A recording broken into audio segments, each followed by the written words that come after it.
devastating. Yeah. Do not let Fa on the Egwin anymore. Yeah, because it's like sort of in between the Ling or either the utility type. She first builds the concentrated energy so she can 1v1 and she can also play for her team. Right. That's why I say she can be selfish and she can be selfless. Yeah, there are only very few times we see the Gwyn really punished. I think it's mostly when it's also in Rome. Just earlier we got to see that also. But even the Valir being banned out, I know that Sophia has been very deep too in terms of her hero pool. I think she's the only one to play the Farsa in this tournament, if I'm not mistaken. I mean, here's the thing.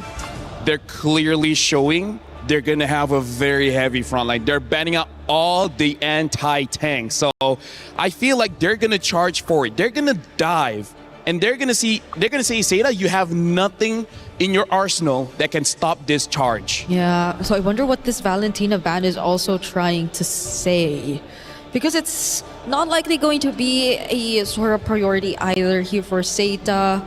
There are a bunch of options out there. The Juicing's still there too, but it hasn't been as prioritized for first pick as well. I feel like they need to take the Esmeralda because that's what Galaxy Phoenix is setting up.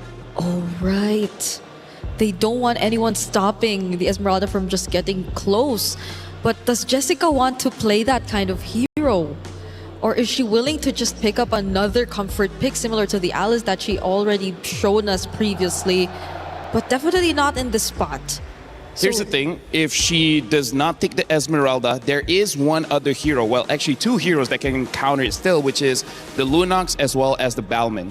But also both are very niche heroes, and instead they go for the Harara. But I feel like Galaxy Phoenix, they are okay with this. You know, the Harara has been a safe pick for SAETA Esports since day number one, and I feel like that's one that they're trying to force super heavy, especially given the new meta coming in, the buff. Jessica on Harara, she can pop off with this. It's a matter of how they're going to be able to counter on the side of Galaxy Phoenix. Yeah, but it's still a 50-50 in terms of stats, in terms of the win rate if you look at the Hirara, but it's a very considerable comfort pick if we're talking about SAETA. Now they get the Claude. A lot of the roamers are actually available as well, such as the Atlas and Belleric if they already want to consider that. But knowing Galaxy Phoenix, it's been mostly just the Belleric, and there you go. They take it alongside the Claude. Yeah, still very strong opener coming in from Galaxy Phoenix. I gotta say, SAETA on this Hirara pick, I think Hirara is a good hero, but she's not a win condition. She enables a win condition, so they still need to have that in the bag. And with carry gone, now you know you're going up against the Claude. What is gonna be the pickup? I'm thinking if we're talking about meta, it should be something like a Moskov, but Moskov is a mid-range marksman, which is not great against the Belleric, so they do pick up the Bruno as well as the Esmeralda. So now it's on Galaxy Phoenix, and they pick up the Boxia, and again, carry ban, Valir ban, Eve ban. This is their strategy from the very beginning. It's such a dive comp that they're really trying to go for. They're just gonna go all in and force out the fights, which I feel is very uncomfortable for Guy. Now that she's on the Bruno, I guess you would also want to consider maybe a potential pairing that could help her. The Mathilda is also there. They have the Esmeralda on their side, which I don't think will be much of a problem. But does it get through the second banning phase? My theory is SAETA is thinking whether they want to fight fire with fire. But for now, Galaxy Phoenix, their fire looks a bit hotter here, especially because there's very little that SAETA has that can directly counter what Galaxy Phoenix has been showing. Yeah, and if they even do consider going for a utility roam, then most of the front lines are just going to fall on the Esmeralda, on Jessica all over again, and not to mention the fact that they're on a Hirara jungle. So that means they will, or GXP would have much easier access to just constantly go for the chase because they will lack crowd control. So would they really want to consider that, or maybe opt for a roamer that also has additional layers of catch and crowd control to respond against GXP? I gotta say they at least need some form of knockup. Yeah. If not, that Blazing Duet will just rip over your team, and that's something that they definitely don't want. One of the popular choices in MLBB is definitely the Cho, but so far at MWI, no Chos have been picked up so far. The other choice is Minotaur, but again, is not having an amazing showing here. I think Fanhua does play the Cho. It just hasn't been as successful previously, but again, into the Baksha, into the Claude, I think it will be a pretty decent option. it's not like you get to pair it with immediate burst, but you don't know what the mid lane pick is for SAETA anyway. There might just be a chance you still get to see them pick up a burst mage. Here's the thing, Galaxy Phoenix can pick up something like a Kimi and just force out the early game because we see Farsa as well as Selena and the Valentina being banned. All three early game mages have been taken off the table. Kimi is still there. If they want scale, they have the Zetian still available, but actually no, it's actually still a pretty good pick, yeah. but instead they pick up the Gord. Haven't seen the Gord for a while here.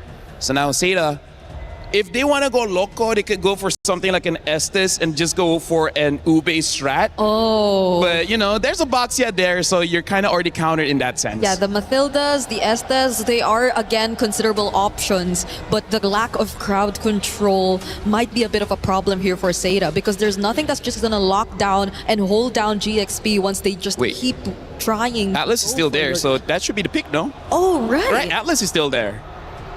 So it should be the Atlas. They go for a Tigreal. I was thinking for a Tigreal for some reason, but I don't think that's the pick. Lilia is picked up so that she can fight the tanks. This Tigreal is, I would say, must be some kind of comfort because wow, wow, wee, wow. Wow, wow, wee, wow. And wow, wee, wow. We're just waiting for the XP lane, I guess. There is an Alice still. I think it's okay, but I think they might be better with damage, maybe like a Lapu, maybe like a Bennett. Paquito is still up also. But the Esmeralda, a bit of damage, yeah, I'd agree. Okay, they lock in the Sora. And the Sora is amazing going up against Lilia. Lilia does not have a lot of HP. He can burst her down. Galaxy Phoenix versus SAETA Esports. It's our first knockout rounds match. It means so much. Single elimination, you lose, your key is crushed. You will no longer have the chance of glory to earn the trophy over on that very stage. Of course, though, if you win, it's only a couple more series before you lift the trophy yourself and earn $150,000 for first place. It's Galaxy Phoenix versus SAETA Esports to start our knockout round. Athena, Gideon, take it away. Thank you so much, Reflections. Man, this draft has been a little interesting as we come on into the series. This is going to be an interesting one. We're expecting some big team fights, but also some of these picks have been also really looking for the finer details, right? Looking for ways for maybe Sora to not only punish this Lilia, but more importantly, can also stop the Tigreal if necessary. They got so many different tools to utilize. The question is whether or not the laning phase is going to be okay. Let's see if that will reflect onto rotation here for GXP. You know what? You're right. They are kind of doing the research here onto what fit or works best for SAETA. Remember from their first ever matchup against Falcons ID, they actually used this Hirara. And then for the second game, they locked in the 2-0 with the Tigreal. Fantastic job, by the way, by Fanwa. So let's see if Galaxy Phoenix has something in store for that duo as well. Now, considering that we are also locking in the Bruno for Gygax, which is somewhat new today for today's meta. We have seen a couple of teams actually, banning it out, but this might be first blood here as Fanwa forced the flicker away, losing an important battle spell prior to the very first turtle of this game. But coming back to the marksmans here, it's interesting because even Winnie recognizes, Gygai is currently on a lane bully. Not only do I need to get the hybrid defense, oh my goodness, but also the tenacity. Even so finding first blood is already great here. Okay, that's a great start. So SAETA is actually starting off things with another rolling around kill here for Joe, and for GXP, it's all about the timings as well. Remember, for the Balearic, there are certain conditions that has to be met before you actually go in with the Wrath of Dryad, and all of that will be possible as well if Ling is able to back up right before a turtle take, and which in this case is going to be cornered or circled around by SAETA division, and Joe is still keeps on farming and relaxes their stance.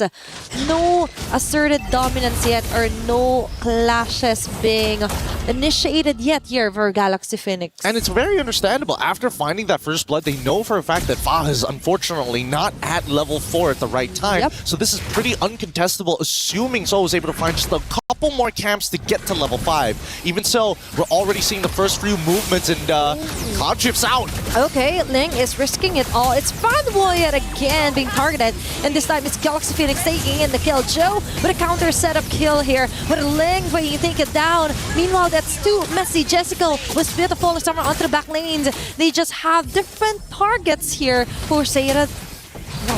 Sophia, beautiful three-point shot with a Mystic projectile over the wall to not only make Fa's job easier, but now this is a winning position. They just need to deal with Jessica. Okay, now they're hovering over here onto the turtle. It's Fanboy again with a position. She does still have her ultimate yet, so it's going to be GXP cornering most of the members here for SAETA, and Jessica with a jump will hit no one, but instead it's Ling hitting in the face here for Joe with a double kill, plus a perfect Mystic Gush to top things off here for GXP. They might as well just grab the turtle while they're at it. Yeah, you can tell that GXP is kind of nervous, and even SAETA, both of them are playing very anxious this game. The turtle contest was also a little weird. It was a little 50-50, and honestly, I think it's technically in Zoe's favor in the earlier stages of the game, having so many abilities and high base damages, out base damaging, unfortunately, the Baxia. It's 600 to 800, and now we're going to see Name in trouble. Okay, that's a forced black shoes onto Name. GXP knows there's no pure fight yet. Meanwhile, for SAETA, the plan B in motion right now. Just let Guy play her lane. But it's Fanboy yet again. It's a continuous harassment onto her that makes SAETA division, SAETA rather, had a hard time to actually initiate some of those fights. But look at this. Both sides are not wasting too much time. So made this similar invasion early on, netting them first blood. She's back here again just to slow down Fa even further. Okay, now for Galaxy Phoenix, all they have to do is somehow continue this kind of dominance into the map. And speaking of which, it's going to be Jessica26 being targeted here. That's two women onto her. And Fa will get the last hit. Even one of the backbone here for SAETA is having a hardest time against GXP. Yep, this is the beautiful plays coming out from GXP. Very high level, showing presence down by the bottom side, already assuming after me mentioning and also seeing Zoe on that top side. It's still a bit of a mistake and an overextension from Jessica. Even so, Ling is coming up big time. 3-1 and 2, gonna get plenty of money off of this. In terms of the side lanes and who's doing really, really well, it's Guy with plenty of money. It's Winnie with the EXP lead, but it's Ling really leading the charge. She is the master here onto the XP. Meanwhile, that is not going to look good here for Jessica26, and now Sophia initiates with the Mystic Gush. Lemas will with a follow-up right of Dry. There's going to be the taunt. Joe trying to run away with iframes. It will be enough, but sadly though, onto the top lane, they won't be able to try and contest their positions here onto the neutral objective. Beautifully played. Oh, okay. Really, really well played for GXP's side. SAETA tried an attempt here, but they don't. I think they need to understand that GXP's combination is very plug and play. It doesn't matter what order it comes out in, as long as you get CC'd, you are going to die to the Gush. Simultaneously happening here onto the map. There's going to be a kill. Solo kill here. Still laying on top of everyone else. They're really transitioning quite well here for Galaxy Phoenix. Getting a turret, getting a kill, you already have the turtle as well. So now we totally see the importance of what it does to our XP laners when you're kind of bullied early facing into this game. I mean, when you make back-to-back mistakes, unfortunately, in that laning phase, that's when it gets really, really rough. Especially when you go over to these neutral objectives and not find some kind of gold back for all of your contributions. Even so, GXP not going to completely let them go. Look at that, 1.6 to 700. But if we look at Guy's side, Guy, unfortunately, only 71. Not enough of a lead to become lethal just yet. Yep, and that full responsibility of the damage will fall onto her shoulders later on. But it's also Galaxy Phoenix to actually try and corner her out. They're trying to choke out most of the damage or impending damage that SAETA could actually go in against Galaxy Phoenix. But for now, Silpha on to Fanwa. We haven't seen a great implosion play yet because she is just continuously being harassed here by GXP. She's actually getting targeted quite a lot by the poking damage. Oh, wait, Conceal coming through, targeting towards Ling. Probably not going to be a good idea, but here comes the cavalry as Fa going to initiate. Okay, it's Sophia yet again with a very great Mystic Projectile plus a follow-up Mystic Gush. Okay, falling down low air is Fanghua. No frontliners here for SAETA Division. Both are kept busy here by GXP. Meal for Joe going in for another plan in action, which is to somehow push off some of the lanes against GXP. Overall, it's still a winning matchup here. But GXP, they got to be careful. SAETA, they already found their set play as they look for the second kill. Okay, Flicker was exhausted here by Sophia, but still, for SAETA Division, that might have been quite an opening or a small window that they could totally maximize before they try and contest this big objective. But it looks like Ling already has it covered. It's Fanghua yet again that she sees Jessica from the back. Will they be patient enough to wait for the perfect timing? Conceal play. But meanwhile, it's Ling taking down Guy. And now GXP finally gets a chance to actually shut down most of the damage dealers are supposed to be. It's going to be 3 members down. Chase down onto Jessica 6-6. Meanwhile, it's Fa and Ling jumping onto Name. During the triple kill. Will he go for the Maniac? Yeah, indeed. That's going to be a Maniac kill for Ling. It's a queen for this game. This is starting to get out of control as GXP have found their stride, and unfortunately for SAETA, communication is breaking down. Lilia did not have enough mana to have a sustained fight. The fact that you already saw Ling walking up into your backline should be the signal to back off. With that being said, the economy lead is going to be clear, 4.4k, and SAETA unfortunately can't make any invades happen to equal it out. Just when he thought that Guy will be one of the last resorter for SAETA, she's also been targeted here for GXP, and you're right about that. You have to be more aware on where Ling and even Llama is actually going around here on the map of SAETA Division, SAETA rather, and it's kind of a bit sad to see that 9 minutes in the game, jungle's already been compromised, and now Joe has to resort to somehow just clearing up the bits of the waves onto the sides just so she could slowly build up her stacks. Well, I mean, honestly, I think Nami should have just said, guys, we need to, it's either we delay this or I recall back and get my mana, because unfortunately, even if she does decide to use the black shoes, it's too late to get all of that health and mana back, but now Rapid Grinds into combo. Okay, that is just too much of a burst here for Galaxy Phoenix. Now they go in far onto Fanghua. Nami tried to run away. There's no black shoes at all to save her. And it transferred back onto the damage onto Guy. She will be backing away. But Galaxy Phoenix got most of those kills. Just 3 women down. Plus, they might even get a T2 onto the mid lane. Oh man, they've set this up perfectly. They can guarantee an inhibitor here. They broke the Holy Shielding, and now they're going to go for a little bit more. With this next Holy Shielding about to fall, they have perfectly set up the next potential fight. And it's going to be, I guarantee you, they're going to get this Lord. If SAETA can steal this somehow, that would buy them a guaranteed 6 minutes into this game. They've waited for this moment. For Galaxy Phoenix, it took years for them to actually perfect, to actually try and get the super team that they wanted, to put their faces, their team, and the MWI map, and there they have it. Very dominating win against SAETA. One of the teams who found a way to actually win a fight against Falcon's ID, and now it's GXP asserting their dominance. Looking at this one, of course, we see some clean discipline as well when it comes to rotations, plus the easy conversion of kill, then turret, kill, and then objective. Very clear attitude here for GXP. I mean, it's reflected by the score, 2-15 so far. It's just closing this game out. It's going to be a little bit harder than it looks, especially since Name is starting to scale and dealing with these waves well. So, fortunately, not going to get caught here, but they find Fanghua instead. Okay, Flicker fortunately hasn't been activated here for SAETA, but they have another task in here that they have to melt down as fast as possible. But it's going to be the Lord that GXP has and marching onto the bottom. Very nice of them to kind of delay things off onto the mid lane, even onto the top lane. Now the pressure is on. Macro control here for Galaxy Phoenix.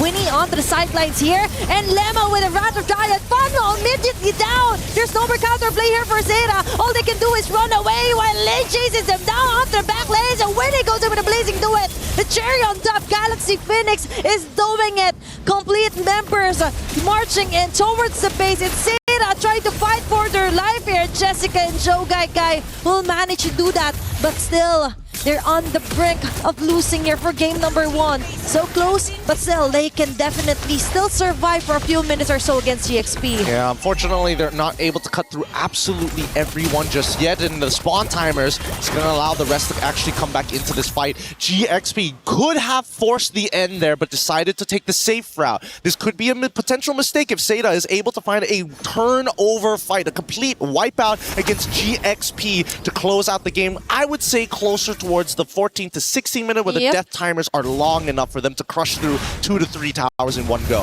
And for that, for Galaxy Phoenix, they just kinda want more cleaner and clearer assertions of clashes here. I think that if they're going to look for the cleaner and an assertive way to play, they gotta ruin the position of Sophia. But just like mentioned in the beginning, right, their plug-and-play combinations, now that all 5 of them can get involved, it makes Ling's job really easy. Instead of just, hey, I gotta go Cloud every single time. Not necessary if the combo actually lands. And now, let's see if something will finally land here for SAETA. But one thing's for sure, those bullets are gonna land onto the last bit of base hurt onto the top lane here for SAETA. This is making it harder for them to go outside and try to somehow form, even contest the Lord that will be spawning right on cue. All right, now they're going to have first position here. This should be a pretty free Lord for the side of GXP. SAETA, unfortunately, must play the defense. As soon as they start walking out, but more importantly, since their jungler is about to get revealed on the top side thanks to that top wave, GXP have nothing to fear. Now, SAETA, how do we play defensive in a composition that just has so much counter-engage? If Fanhua decides to flicker forward, unfortunately, a majority of the important members on the side of GXP have some form of counterplay. Sophia will never be anywhere close to the front lines. Winnie has a Purify, so that only leaves you with just a bunch of tanks, one of them who wants you to be in their face. Yep, and problems keeps piling up here for SAETA, especially Fanhua being the first to go down each and every clash. So for GXP, it just makes it easier for them, right? No more frontliners. All they have to do is do their thing. Ling goes in with punches, and the rest could just focus fire onto the base, which might happen into the next wave. Well, let's see, because now it's about time, and you can see that Fa is already trying to pull the attention apart. Okay, Lord has to be melted down here for SAETA. Now they're too focused on the setup here for Fanhua, risking it all, even within Darkcraft play, is able to do it, but the damage just isn't there yet. GXP focus fires onto the base, gets the game number 1. That is the cleanest closing I've seen from many different teams here today, yesterday, and the day before, but GXP, they do it by the book. They do it honest, and it feels like a snake wrapping around your neck. You just choke out. You don't even feel the pain. It just goes black and the game's over. Definitely. And now for Galaxy Phoenix, they only need one more win to stay another day and fight for their way onto the semifinals. Meanwhile for SAETA, man, they're going to have to hit the drawing board again. I think that they had an opportunity in the draft to actually punish this composition, but unfortunately decided to go the safe route. And the order, if the order changed just a little, it could have definitely helped at least GXP slow down that early game in the middle of this game. With that being said, though, we're going to go on a short break, and when we come back, it's going to be more MLBB action here at MWI.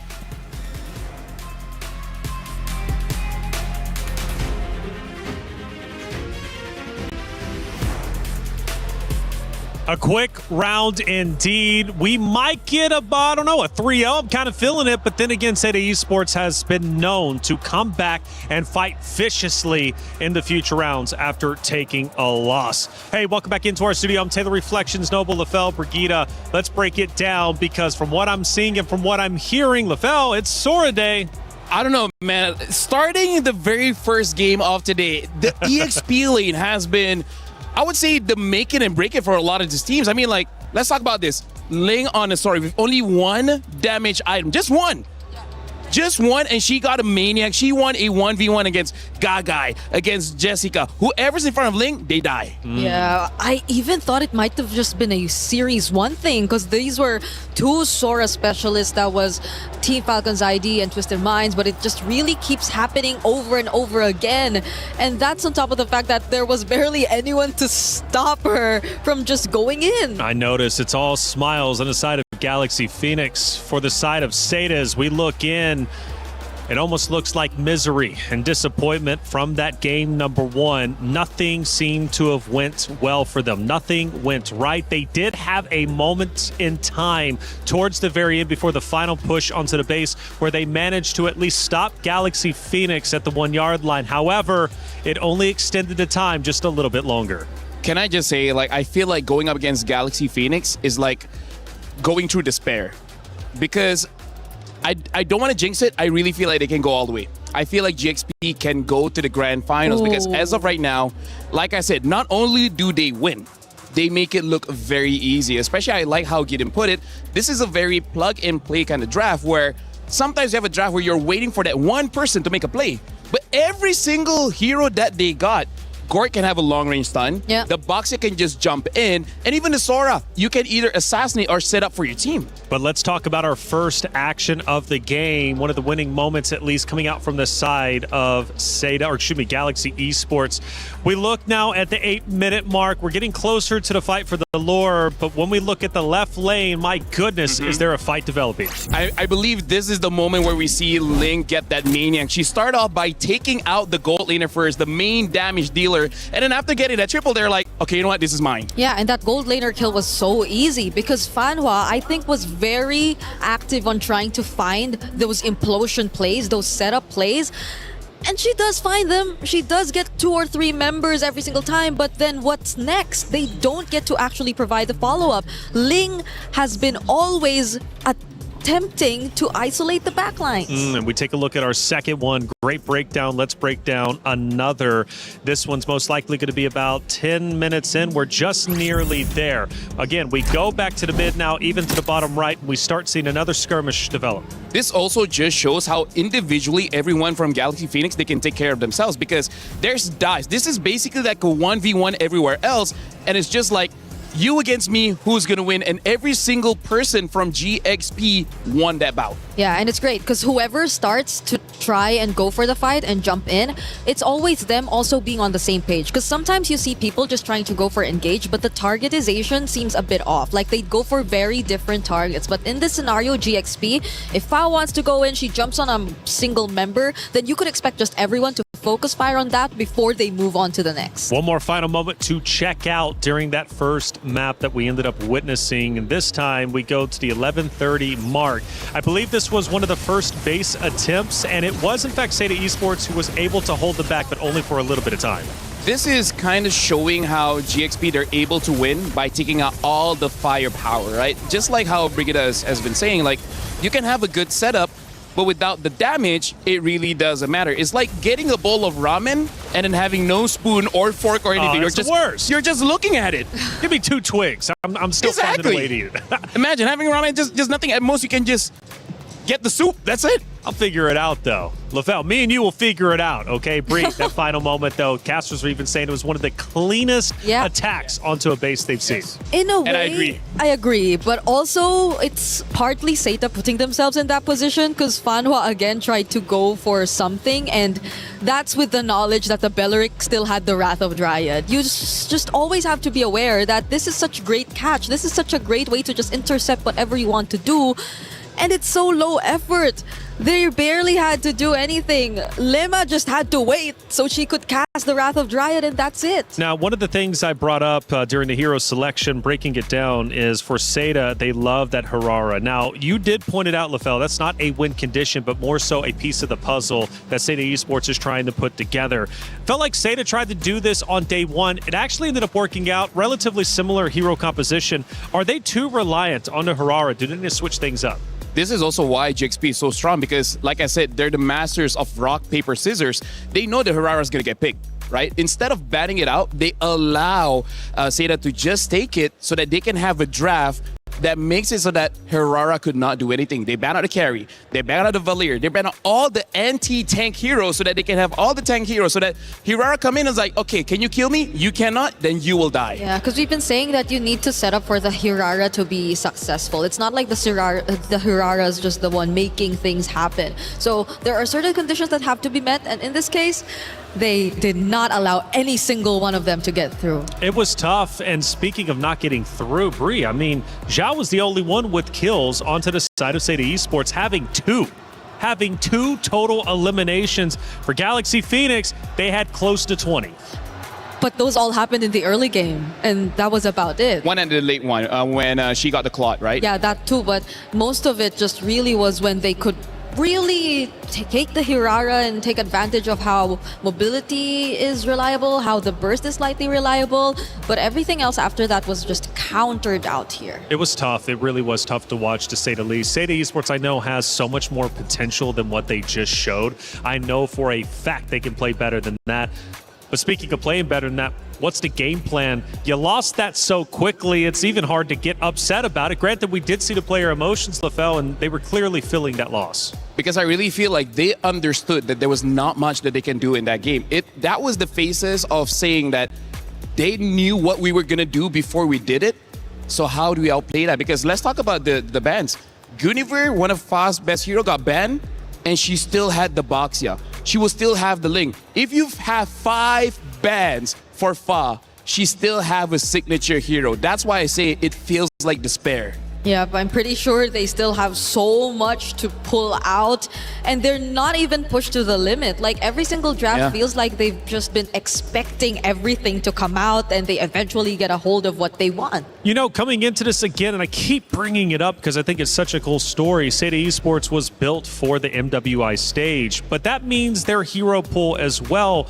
Do you think they're maybe overextending past their comfort zone and they're finding themselves trying to counter the heroes on the opposite team, but not really understanding fully how to play those very heroes? I mean, we're talking about how both organizations is trying to make a name for themselves because this is new. This is a new lineup built for MWI, and because of that, they don't have the experience of being pressured this hard. So I feel like, have they stretched themselves too thin? Honestly, maybe, just because now that you're in this situation, what do you do? This is scary, Bree. We go back to Flying Cloud, and SAETA cannot afford to go with the same hero composition because we know what Galaxy Phoenix is going to do. They're just going to choose their own that just defeated them, and after such a heavy loss, going back to the same map, this could have devastating effects for SAETA. It's tough though, because if they don't really want to overstretch their possibilities in terms of hero pool, then does reverting back to comfort also help them? Because their comforts seem to be really countered out well by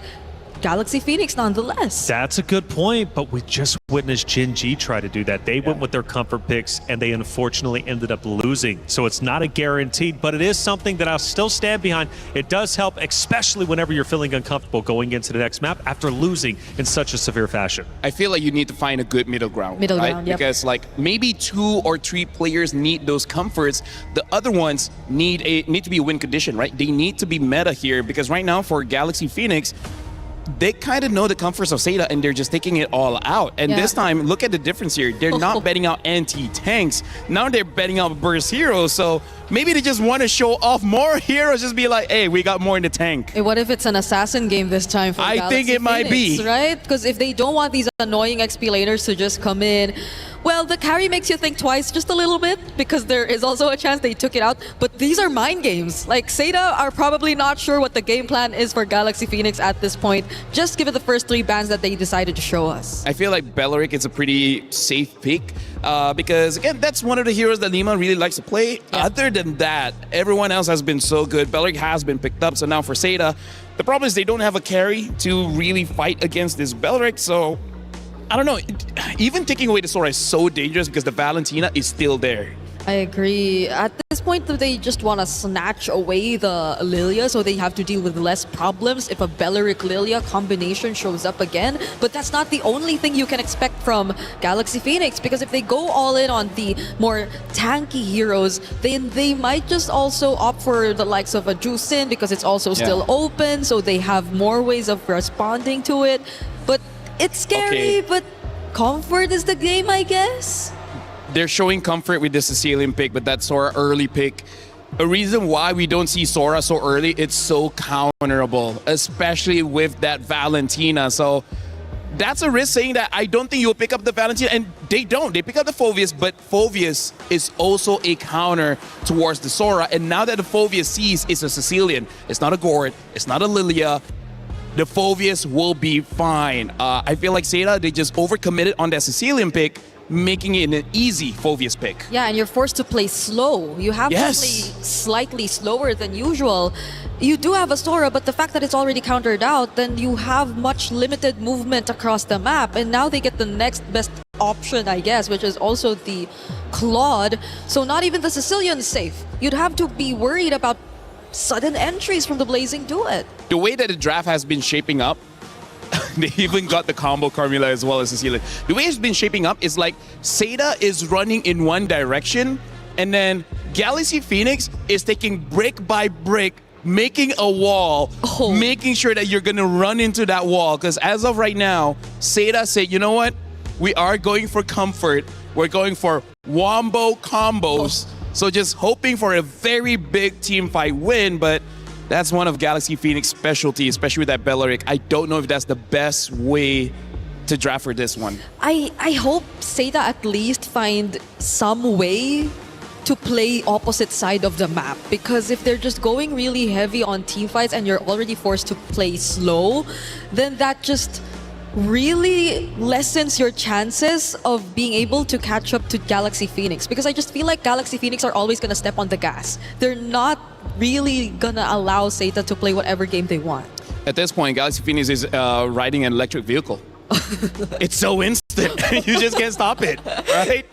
After the game, they'll charge it up. But during the game, it's all speed. SAETA now batting out the box, yeah. Very good ban, because as of right now, it seems like a different kind of dive comp coming in from Galaxy Phoenix. And SAETA, I guess the flex here is Carmilla, I guess. We've seen it in the jungle. It could be Roam. What I think SAETA needs is wave clear. If they have wave clear, they can slow the game. Exactly. No minions, no turrets destroyed. But what other good wave clearers is there? Right? They already showed their mid. They kind of showed their EXP. So now it's gold lane. Yeah, that's why maybe There's no quad. the Moskov, if they just really want someone to take charge of the lanes. I almost want to make a risky pick of something like a Granger so that the early game is there, or a Harv, because I'm just worried the Moskov needs 3 to 4 items. It does. Cecilia needs like what, 20 minutes? Also, because you're already forced to play slow, you're scaling in mid, so might as well go for an early game gold lane. They need some kind of early game. If not, this is gonna be super one-sided. So should they just go fighter sides and maybe like a YSS in the jungle to actually not bad. balance it out? Actually not bad. Or fighter in the jungle. We haven't seen Lucas for a while, but Lucas used to be good during that time. And there's a Valentina option still, so you know what? You're right. Okay, they ban it out though. Maybe. What other picks in the gold lane here? If you want, I can see something like a CC. A CC. Wait, hold on. Wait, the Freya's actually still open. What the heck? I was looking like, wait, something's missing here. Freya's still open. Okay. Which is not bad if SAETA wants it. It's not bad. It's good. It's wombo combo everywhere. Phovius kind of counters that Freya as well. Yeah. So like I said, SAETA is walking straight, and Galaxy Phoenix is building a wall directly in front of them. Yes. That wall is looking a bit too sturdy now, because SAETA is just limited in options. A Bruno will be the option. It's very scaling right now for SAETA. And not a lot of wave clear. This is one of those games that either ends by 9 minutes or ends by 30. There's rarely any in between. Okay, shoutouts to our casters who are casting this game. Let's see if it does end less than 9 or maybe 30 if they get to successfully defend, because at this point, the Juicin option, it's just picked up by Galaxy Phoenix. They pretty much see what to expect. A Suyo maybe? Right, just so that you can be very, very fast? Honestly, they can pick up anything at this point. Hayabusa or the Nolan as well, I think the Nolan too, just so you could just... Oh, they're the ones who go Yi Sun-shin.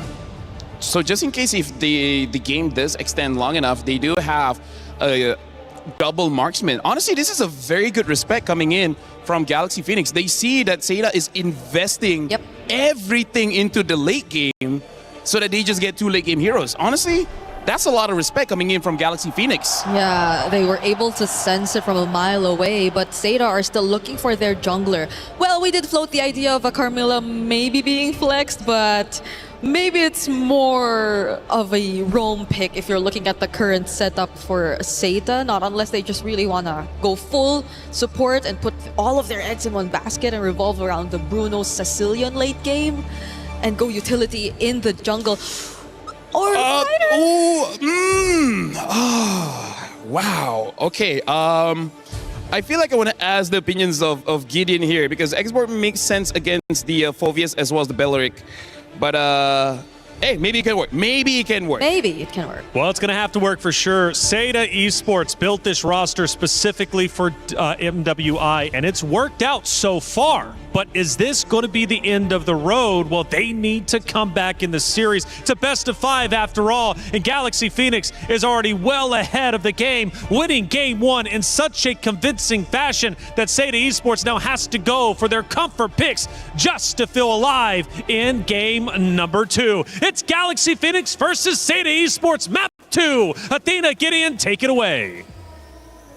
Thank you so much, Reflections. And yes, LaFell, I will explain it in just a bit here because this is going to be an intense game. Not only were both sides looking for comfort picks, but SAETA really going above and beyond in the second half of the draft to shake things up for the mid-trios. And I think that's where this game is going to come down to because level 1 is not in their favor when it comes down to the wave clear. Now, they both lost a concussive blast really, really quick. But that first motion gives Name the advantage that they were looking for and avoid the worst part of the early game, which was level 1. That is just the thing. They just want it to be in their favor when or where they want to decide to engage, right? And for SAETA, with the export being shown as well here, Gideon, we have to dive deeper. But before that, for Fanwa as well, going in with the Revitalize, now they slowly disengage from that independent team fight. Now, here's the thing. When you have your mid-trios battling it out, it's really a 3v3. However, if you notice GXP's lineup, only Lima, unfortunately, is the tankiest person on their squad. Sophia's not going to walk up too far without Lima, and Fa doesn't want to get close at all.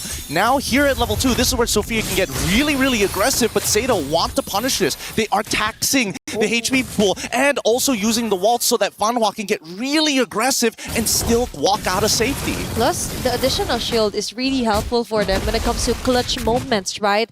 And it's all about surviving, not only here on MWI, but surviving the game first. Okay, one game at a time here for SAETA.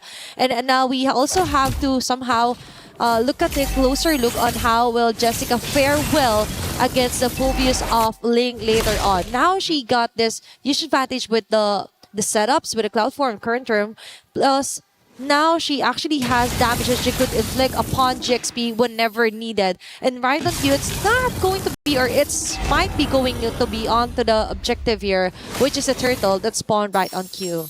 I think step 1 for either one of these teams, they may want to go for this neutral objective, but they don't necessarily have to take it. Wait, turtle ball hits! Okay, they're turning it into the bait. Name almost falling low. It's going to be a Farrago armor being pop up here for the last Insanity. So with the first blood, it's Ling being the first blood against of all people. Now SAETA semi-standard hard here, but surprisingly they let go of the turtle. They just focus on to getting that huge first blood kill for Joe. That was actually a pretty insane fight there. Like, Jessica saved the day. Name was meant to die, and Jessica saved 2 lives with a single flicker and cloud shift. Now we see Fanhua getting aggressive, but at the same time they notice it. They don't mind if she dies, only because Gaigai is going to be their late game insurance policy next to Name. Yep. At this stage of the game, I would say that SAETA, again, they're going to contest basically everything, but there's no real commitment to it. Maybe for now, because SAETA just has to be really careful. It's all about picking in onto the lane and going for the free hits. Is going to be a Name. Perfect bat speeds there, getting a kill onto Sophia. Now the numbers are quite rolling and going onto the side of Name and Fanhua. And this is exactly what you want to see. Some sacrifices from the side lanes that isn't in your late game scalers. Yep. The Phoveus knows that later in the game, he's going to be a lot less relevant. So at this point of time, you see that Jessica is going to take advantage of that. You know what? I'll miss out one wave, but if I can set up 2 beautiful kills for Name and speed her up, this game will be free. Who says that you have to play the long game, right, to activate a Sicilian? It's all about making it faster here for SAETA. And now they also have this great vision when it comes to Name with the Sanguine Claws as well. When it comes to checking out each and every bush, if ever or whenever necessary. Now, right now, what's really uncomfortable is that both Jessica and Ling are really good at this Sora. They should understand the mechanics well. But unfortunately for Ling, they need to make sure that Jessica doesn't really get out of this lane. Ling needs to keep Jessica here for as long as possible and tax her life total every single time she walks up to that wave. Oh, but that's the thing. Sometimes Jessica just totally lets go and doesn't even put so much attention onto Ling. She just wants to be there when a fight actually occurs here for SAETA. And that might actually happen in the next few seconds or so. It's Spa getting an advantage here by the Pixel Bush. But there's the Sanguine Claws that we're talking about. Great advantage here for Name. This position here for GXP. They're trying to dance around this neutral objective. And Jessica26 is ready to rumble whenever ready. Father Chakra activated as well. It's going to be the blast here for Jessica26, targeting Fa of all people. And Joe freely gets the turtle in hand. The Bats Flaps will be able to land in on those targets. Bats Feast activated as well, where Name and Guy will join in the fights, but a little bit too late because SAETA already got objective and a kill, but GXP got a trade in return. Now, already with the Clock of Destiny finish here, I think it's really unlucky because Fanhua just could not find a really good angle to get that Cursed Blood onto multiple targets, and the counter engage from GXP was just a little too good. This comes down to execution, and I think that right now, both lineups to a certain degree is going to be very even towards the later half of the game. My biggest concern is whether or not Fa will be able to scale in time, because Fanhua is kind of unstoppable when Name is not too far away from her. They need to find a way to actually like zone out and let Fa do her job, which is to actually farm up as much as you can. So if ever that doesn't happen, what they wanted to do is somehow let Winnie do the talking, let Winnie do the damage if ever Fa doesn't get enough of the resources that she wants. And now SAETA here onto the mid lane, they could actually force out some pickups here, but no, they're playing it safely for now. Personally, I think that Winnie, once she gets 3 items, she's going to look to Blazing Duet Name as soon as they can. And for the meantime, SAETA, again, they're not looking to kind of accelerate this game, as you can tell. They're looking to just, hey, match them, match that energy. Don't let the EXP go to waste. Don't let the gold go to waste. It's all about conserving their energy as well, because whatever happens, all they needed is just to wait for enough stacks here for Nami to totally turn the slaps into 1 or 2 hits at most here against GXP. Plus, even though there's a threat of the Claude, Fanhua could actually bypass all frontliners here for GXP just to try and delay things up here. And Sophia might have enough stacks here for the Stone Snare. Lantern Flare activated there. Name! Okay, we see that coming. That is quite an advantage here for GXP. They could just try and reach her from the back, which is exactly what Ling is trying to do. No more flickers, but now they have to play it safe. They're slowly back away. Now they get a great vantage point, and they actually turn the tides into their favor and getting Ling in return. Beautiful, beautiful setup coming in from SAETA. They got GXP again in a 4v5 scenario that they cannot win from. And until we see GXP fight as 5, these fights, even a man advantage, is all SAETA needs. And that is exactly what SAETA wants as well. That's going to be the last turtle falling onto the hands of Joe. Fa goes in with a plan B, just split pushing onto the top lane. And as you've mentioned, they need to fight on 5-on-5 here for SAETA, but that isn't happening. So Jessica26 takes advantage of the fact. Fast meets yet again for Name, collecting all those stacks to win it with a side blazing duet. She might actually fall, but no. Luckily, she will be able to get back just in time. But still, it's Ling taken down yet again by SAETA. Good teamwork coming in from SAETA. They had to make sure that the chain CC was going to be effective. I mean, yes, it broke a little bit, but it was enough to chunk down Ling enough and get Winnie out of there. Oh, that's a Crimson Mirror activated by Sophia.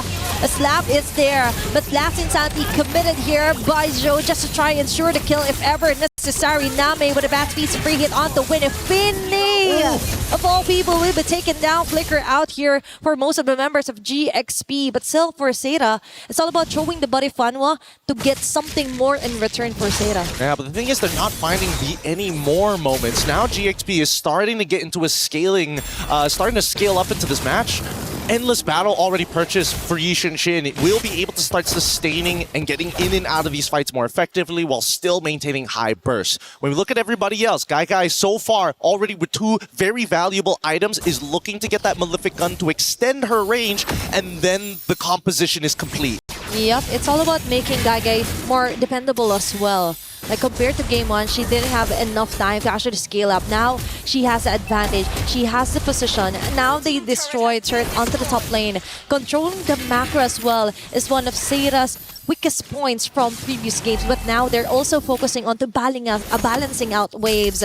And with Winnie, on the other hand, she just wants to focus or force out reactions from SAETA, but no, they have their own plan in mind, and that's to target Sophia. Still no flicker yet. They know that it's just a Crimson Beacon. Now they transition here onto the objective. They're also going to break the Holy Shielding on the top side with a slow pushing wave as they're about to fight. Oh, Jessica6 is forced out of her ulti just to get away. It's laying onto the front line. They let go of the Lord. It said there's going to be a taunt. Fa will be securing the Lord on her way to annihilate members here for SAETA. And now they catch them. Silas will pop off immortality. And Winnie finally gets an opening that she needs. It's Guy and Joe being left here. And Winnie ensures the double. Meanwhile, for Guy, she gets the triple in return as SAETA still got an advantage all over that messy clashes that GXP did. A 3 for 3. What?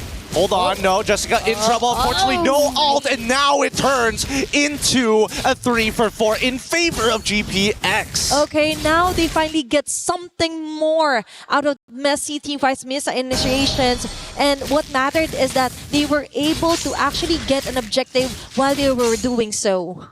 They're going to keep on doing this, right? I mean, just look at the way that they're playing it, right? I think that the mistake here is the fact that Ling didn't immediately flicker onto Guy and trigger that passive. They needed that mini stun to happen to allow a cleaner way for Winnie to get in and apply that damage. Not to mention, got to stack it up. So again, communication starting to break down here, but it's not over just yet as they're about to dive. Okay, they're approaching Fanwa with a Dark Right Inferno pursuit, but Jessica6 goes in with a counterplay, but not enough to do so damage. But still, that is a kill here for SAETA. Guy onto the front. They were able to take down Link in the process. That's a 1-for-1. But Winnie just doesn't want that to be a tie. Ensures a third destroy onto the top lane. They're really good at their macro tank side here for GXP. It's actually really insane how good they are at making these macro decisions, right? They're not wasting any time, and Winnie knows that Zoe's got nothing on her as long as she has BMI. The only problem is Guy, because every one of those auto attacks, while Claude needs to get like 14 in to get that big damage, and oh, hold on. Okay, it's still Jessica6 trying to somehow set up a play. Being forced out of their positions here is GXP, but still, Flicker activated for Sophia just to try and survive.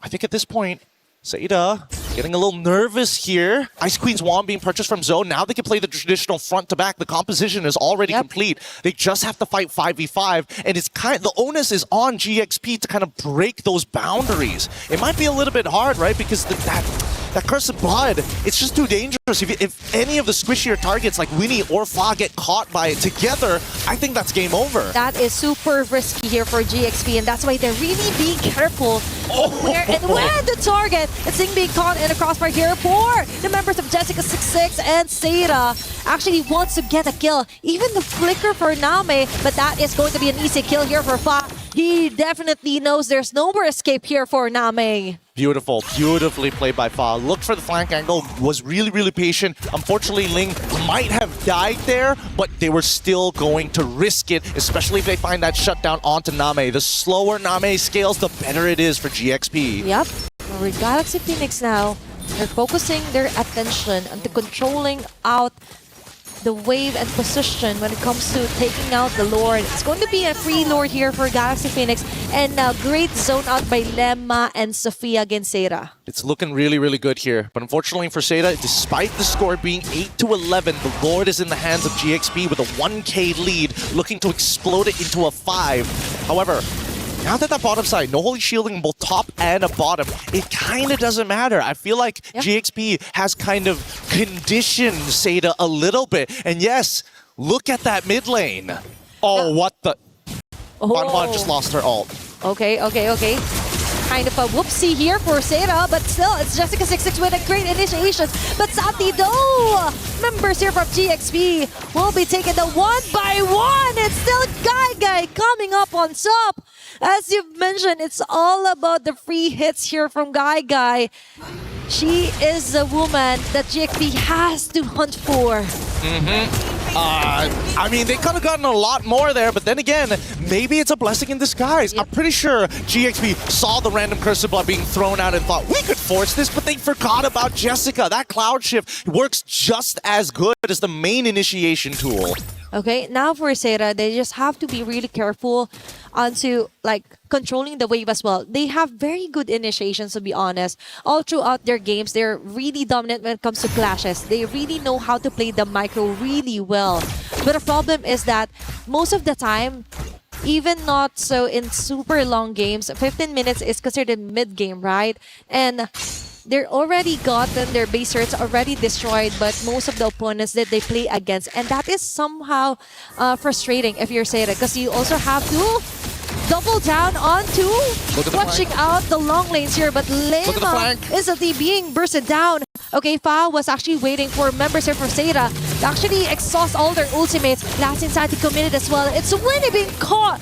Oh my gosh, they stayed a bit too long there against SAETA. They just didn't make a decision. GXP needed to start moving to that direction. They cannot just let it go. They could have just sacrificed the waves just to make sure that the rest of GXP can get out. And now their cores are in trouble, and Lima might be the next to fall. Okay, even with the random die, I think that won't be enough to survive. And it's still Name collecting all those stacks. Oh my god. Now it's Joe onto Fa, trying to run away. Immortality remove entirely. Last Insanity just to try and get away, and she will successfully do so. But SAETA, on the other hand, will be punishing most of the members here onto GXP. Focus Fire and actually destroying a base turret in the process. Okay, wow, I thought maybe that flank was already looking so good, but the rest of the team, and especially for Lima, losing so much HP, just didn't have the right conditions. Now, both sides missing inhibitors. SAETA needs to go back to clear up this wave and then look to contest the Lord. So right now, GXP gets first move to position for this Lord. Is nobody going to clear up that top wave? Thank God. Turnaround coming in from Lima. Okay, and that's the thing for SAETA. They have to think of the bigger picture. And with them thinking that they have to go out or go home to defend, it took what? Like literally a few seconds for GXP to actually burst down and get the Lord. Again, I was saying that SAETA was able to match up with the macro of GXP, but it seems that now it's starting to slip. The fatigue from the 16-minute game where every single one of these moves could be the difference of extending the series or sending you right back home. And either way, GXP, they're the cool, calm, collected ones, yet we haven't seen a very clean 5v5 just yet. It's always somebody goes down a little too quick. Somebody isn't as committed compared to the others. Once GXP gets on that same page, SAETA's going to be in a lot of trouble unless they once again forget about the two big ultimates. Cloud Shift coming in from Jessica26 or the Cursed Blood from Fanhua. Okay, two things to check if you're GXP. And now, they're slowly approaching top lane here. Lema onto Joe. There's going to be Lantern Flare. Last Insanity just to clear off the minion wave that GXP brought onto the base of SAETA. Now, it's going to be a defense, and they're not willing to risk it at all here, Gideon. Why does nobody want to hit the turret? Just somebody, anybody at this point. And now they're pulling. Guy is literally pulling it because the mid-tier 2 didn't break. Okay, now they're talking. SAETA just wants to go in for a kill, but Fanhua immediately melts down here onto the heads of GXP. And we have Winnie here with a Blazing Duet going for free hit. Sophia with a double. Now that's going to be a disaster here for SAETA. They have to defend for their base. It's still complete 5 members here for GXP knocking in onto their base, approaching the mid lane. Oh, this game just got extended for little to no reason here. Yep. And now the inhibitor's still being threatened, and yet SAETA aren't going down as easily as you think. GXP, they got a little disrespectful there. They should have remembered, hey, you can't get the inhibitors without taking the tier 2s, so why did you hard push it on the long lane? They were too focused onto taking down. Be sure that they forgot. Wait, we have to go back to the basic fundamentals, right? You have to prioritize first onto turrets that you really want to destroy. Then you go by there. Now, for GXP, game extended. This might be a pro or a con, depending on whether they get the Lord or will SAETA even contest this one. Yeah, this is kind of interesting, actually. We see that Fa has decided to go for the War Axe as her last item. Despite everything, usually people make the decision of maybe it's the Malefic or whether we go into the War Axe. Usually the War Axe comes in as your second item over the Endless Battle. But let's see this Conceal first before we go any further, because Lima is really out of position and didn't see it in time. And now they rush in. Immortality removed entirely just before a Lord take here for GXP. Although technically, she still survives, but for SAETA, they have another layer of info that they have. But still, first things first, they have to clear off wave after wave before they try and position themselves into trying to contest this objective. I love the fact that SAETA are using these small little tricks. When you conceal, stick by walls because it's just harder to notice something changing when it is a fixed position. But even so, they're still contesting for this mid spot here. Okay, it's Fanmo being covered here by GXP. Waltz in towards Name, and now they try and dance around this Lord. 9 minutes into the game, this might be the ending Lord that GXP needs. And oh no, yeah, Jessica6 is forced out of her ultimate. Wait, what? Oh, the back lane is fun, getting the Lord, and when he goes in with an entry point, the blazing do it, Jessica6 might fall down.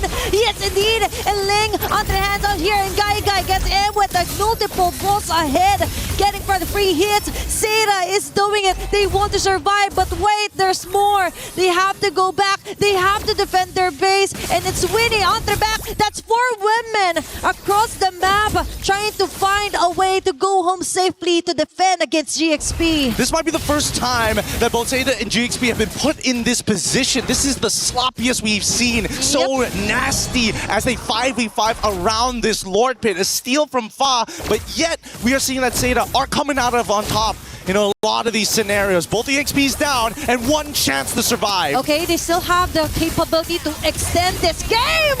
And an immediate shutdown onto Fa and Joe and the rest of the gang. They might just have it. They have it, what it takes just to try and survive for long. It's Sophia being targeted by 2 members. Even with the Lantern Flare, I think that won't be enough because they are locking their sights onto her. And Guy still alive, still deathless by the way, onto this 21-minute game time. And there's a chance at the end of the game right here, right now. They got to deal with these waves. Let it push in just a little bit closer. They have to stop it right here at the inhibitor. If they don't commit to it, they're going to get cloud shifted. Okay, if they play it just right, they might be able to equalize this matchup. It's Lang and Winnie with the Blazing Do It with their ground. They just want to delay things up, but SAETA just isn't having any of it. A minion wave will cross over, and it's SAETA taking in game number 2. They extend it.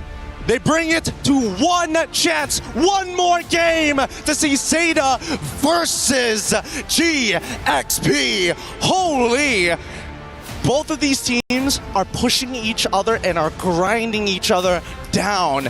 Their plays are looking a little more sloppy, but at the same time, this is a new environment. No teams have pushed both of them this far, and they have so much to fix upon, not only in fundamentals, but just in the raw mechanics. It's a scary moment to be in here, because can you imagine the stress, the pressure, which is causing these consistent players to start deteriorating? We're going to take a breath here up on the table. We're going to be throwing it back over to Reflections at the studio. More MLBB action right after this.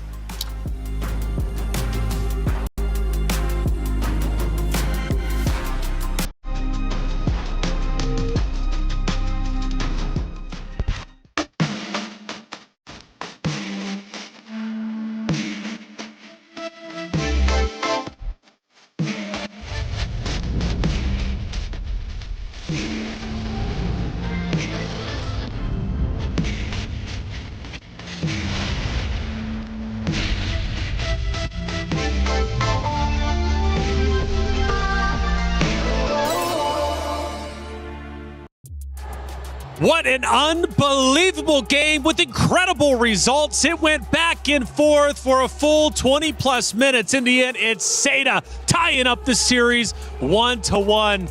Bree, I thought you were going to lose your voice screaming. You were losing your mind. Have I not? Oh, did you hear that? I feel like I lost a bit of it just because of what happened there in that game. It's, what, 20 minutes long? We didn't hit your 30 minutes, but yeah, we were close. We were close. You know, it's funny, LaFell, you did say it's either going to be a 9-minute game or a 20-plus minute game. When I saw the 9 minutes, I said, well, we're in for the gauntlet. Oh, yeah. I mean, like, Cecilia needed 20 minutes to get there, and they got there, right?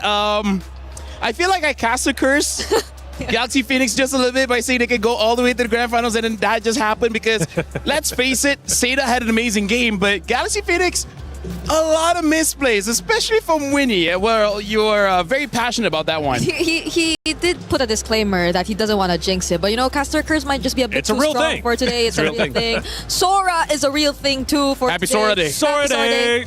It's been, what, all wins for whoever gets the Sora here. It seems to be the cheat code. My goodness, though. SAETA at one point fell behind, and I was thinking, okay, we're probably going 2-0 here, but through resilience, they ended up fighting back. Talk to me about that back and forth, LaFell, because, my goodness, felt like Galaxy Phoenix was winning at one point. SAETA then took back over. Galaxy Phoenix had a very real chance to push the base. They didn't. They pulled away. SAETA took advantage and ultimately won. That's a good question, and to answer that, they have different layers of damage that you can't defend against. Number one, big burst magic damage. Fovey is one of the tankiest heroes in the game. One hit, half HP gone. Yep. So that's number one.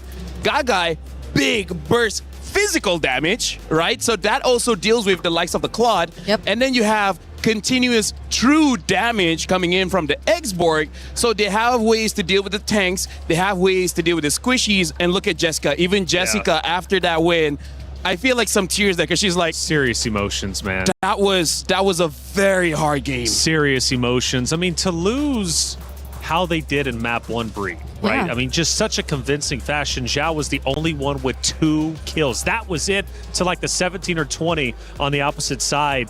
Unbelievable results. Let's take a look at a couple of actions, and I usually set them up and I kind of have a feeling where they're at. I'm not going to have any idea who's winning in this moment. We take a look at it, and it could very well be Galaxy Phoenix leading the way here. So it is a little bit later on. We're now down to the 12 minute marks, and it is in fact going to be Galaxy Phoenix leading, but just slightly. Yeah, and it's where I think you start to feel the scaling come in. I know it's just a 12-minute mark, but Lemma and Ling were starting to feel it. If it weren't for those individual plays, I feel like SAETA could have just went all in. And looking at the second moment, LaFell, we get down towards the end, and I'm hoping they show the base push that ended up failing for the side of Galaxy Phoenix that then forced SAETA Esports to come back. We take a look at it, and that was a huge turning point, obviously, throughout this series. Getting now down to the 13-minute mark, we do see a little bit of a middle battle, though, taking place. Yeah, honestly, this is where we start to see the damage coming in from Name, the Sicilian, and that is why when they were about to push for the air, which maybe we'll see later on, I was like, I told the Brigade, I was like, I don't think this game is going to end. Because the way that everyone was positioned, it was a very good defensive position coming in from SAETA. And then it turned out to be true. I got to say, sometimes I wish I'm not right. Yeah, because it all looked like it was towards the end, but then you gotta see the burst, you gotta see the damage, you gotta see the defense from this X-Borg, this Sicilian, and those were their timers.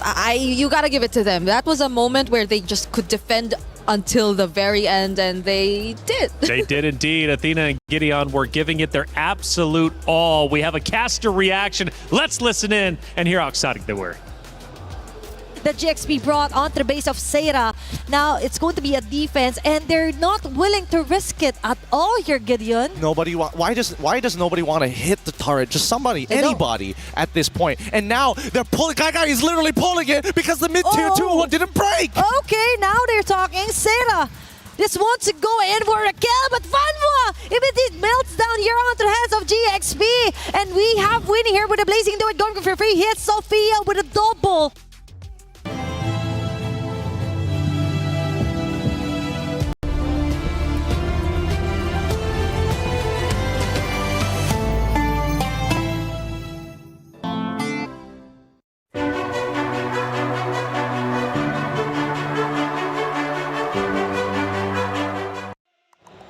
It was Inception for a moment. We're watching the casters react while watching the casters react to the caster react. And Athena, man, she was definitely caught off guard by that one. But you know what? They give it their all. Gideon, let me just say, same. Me and Briggs, like if there was cams on us, we'd also be like, we're very passionate folks. You know, we love MLBB. Yeah, we love MLBB. And he's put a caster curse in game for 3 times straight in just a single minute. I don't know how that was possible, but I'm everything sorry. just went the opposite way of whatever we he need said. an analyst cam, though, on you, especially when you start losing your mind. I didn't know what was going on. I actually went to LaFell. I was like, what is happening? Like, what? Honestly, you look like she was having a seizure. She never does that. You've never been this passionate. I was screaming, yes. Yes. Galaxy Phoenix, she's backing them up, man, and she was excited to see them come back until it wasn't a comeback. SAETA Esports, man, 1-1, all tied up. My goodness, do they look unstoppable. But I have to say, after what we saw from Jessica Yes. and her emotions, Yes. we might really have to give it to them because they risked it. They risked it so much to go for a Sicilian Carmilla lineup to end or to get in that game. So, like, they went in with, Yeah. I think, one of the strategies they've been trying to keep, but they were just forced to bring it out because they just desperately wanted to stay alive in this tournament. Look at that damage as well. Gagai did 123,000 damage while Namei did 105,000 damage. Sophia, funny enough, also did 105,000 damage. So that is quite a lot. But this just shows as strong as the Sicilian was, a lot was on Gagai on that Bruno. So, and by the way, clever pick for that X-board because I did not notice there was not a lot of bursts from Galaxy Phoenix to destroy the Faraga armor. So I didn't notice that. So honestly, brilliant drafting coming in from SAETA. Yeah, because it seems like they're just so tempted to go for the juice and everyone just seemed like they had to go melee and close towards the opponent so you could just freely use your lantern flares. But we're looking at Ling and Jessica. So much highlight on the EXP lane, at least for today. Whoever gets the Sora has a huge advantage. But in this particular game though, Ling, I think a lot of times Ling was just doing what the Phoveus would definitely do, but Jessica, for some way, found her way around it. If we're looking at the goal distribution, it tells the story of the game here because we see coming in from Jessica, she took no goal from the jungle crease, meaning that she's always around the map, around the river, as well as the lane. Whereas you see Ling have to take some jungle crease, meaning to say that she was losing, right? She needed money somewhere, and one of the options there was the jungle. Well, let's head back to the stage for the two teams now to get ready for the pick and bans. And Galaxy Phoenix, SAETA, this is going to be an incredible matchup now, clearly. You know, after map 1, I'm thinking, this might be a hot 3-0. We've only got 2 O's on our stage after all, but not the case this time. In fact, this is a historic moment. It's the first time we've actually had a 1-1 scoreline on our stage in its entirety. So this one could very well go the distance, and SAETA finally gets some wind in their sails, and I think much needed after that Game 1 loss. Now, for Galaxy Phoenix, that's a narrow loss, but sometimes those can sting more than a blowout. Honestly, reflections, I feel like Brigida is so happy because she loves extended series. She hates those 2-0. So finally getting it, you can feel her joy. Yeah, well, we might as well because this is the last day we'll be seeing best of 3s. We're going to best of 5s, right? So we just want to make the most out of the best of 3s. Why are our casters doing this most? No, the casters are looking at us. We're looking at them because here's the thing. We have developed what we call what do you call it? What do you call it? Give me some philosophy. You've been studying biology, philosophy, biology, or anything, physics. Physics. We are in a different reality than most people that we live amongst ourselves. So we share pain, we share joy. I'm looking at Gideon and I'm like, we've been at this together for most of our lives. He loves me, I love him. Oh my. And The world? yes, we're both married, so it's okay. We can share. Right Yeah. All right. Well, hey, it's getting deep out here, guys. I don't know if you can feel it or not. We can say that because he can't fight back, so that helps. Find a That helps. platform to sit on. It's getting deep out here. Galaxy Phoenix, SAETA Esports, all tied up 1-1. As you mentioned, it is a best of 3. So it comes down to this final one. Remember, guys, single elimination in our knockout rounds, okay? So if SAETA wins this, Galaxy Phoenix are gone and vice versa, right? So it's tournament life on the line when it matters most. And for Galaxy Phoenix specifically, to win that map 1 in such a convincing fashion allows SAETA Esports back into the series. If they were to then lose this best of 3, have their key crushed, that map 2 is going to haunt their dreams until next year. Bree, I gotta ask. What? SAETA won because of a cheese pick, a cheese strat. Yeah. Right? The Sicilian, the Carmilla, the Exborg. Do you think they can do that again? Because for some teams, you had a winning strategy. Sometimes you just want to go for it again, even if it is not the same circumstances. Now you be the analyst. Okay, for GXP though, I think they'll be more careful of how balanced their composition is definitely this time, because the lack of burst earlier definitely hurt them. The lack of range earlier definitely hurt them. They had to scale for both of their carries, and they might want to spread it out a bit, but it's another Flying Clouds map. Hey, talk about Sora Day, am I right? Sora Yeah, that's, Day. I was going to say, dude, we need a Flying Cloud at this point because we're tied up 1-1 on Flying Cloud. We need a tiebreaker. We're going to get exactly that. I'm excited for this one, man. 3 Flying Clouds to determine who moves forward and who goes home. You know, Gideon's favorite hero is Sora. Really? But the one above that is Uranus. Oh. He can't get over that hero. If he can pick it up, he would pick it up. He doesn't care if he has to use Uranus mid lane, he would. Like, he has a shirt saying I love Uranus. Really? I don't dare lie to you, Briggs. Okay. But I agree with you. For this one, GXP, there needs a little bit more balance. Yep. I'm almost even thinking maybe the Yusin Shin is too much respect, thinking that, you know, we're going to fight late game to late game, but a Cecilia on late game, I mean, like, that's not okay. Because either way, if they did hand over the Yi Sun Shin and they had a Sicilian and a Claude in their lineup, then just go full out on early game. Then just make sure that you snowball out of their minds just so enough that they couldn't really catch up. Because in a way, they just allowed the Exborg to also somehow balance out SAETA's lineup a bit more. They allowed for the Carmilla to get a bit of help, for the combo with the Waltz to actually be a problem. So this time heading into this draft, hopefully they both were able to reset and that they get to bring out their fullest potential. Full out. I'm thinking just go Assassin's Den. Let's get a Oh. repeat of that Honestly, one matchup yeah. that we I don't had mind. here on Group A. Like, that was incredible. Almost 40 plus eliminations on both sides. It did not disappoint. I'm ready for it, and I hope you guys are at home, because this is really such a tremendous matchup. It comes down to this one more map to determine it all. For Galaxy Phoenix, their first international LAN, and they are performing sensationally. Now on the opposite side for SAETA, a team built specifically for MWI. They've had shaky moments, yes, but they continue to persevere and make it through against all odds. And both of these teams could very well be making a grand finals appearance.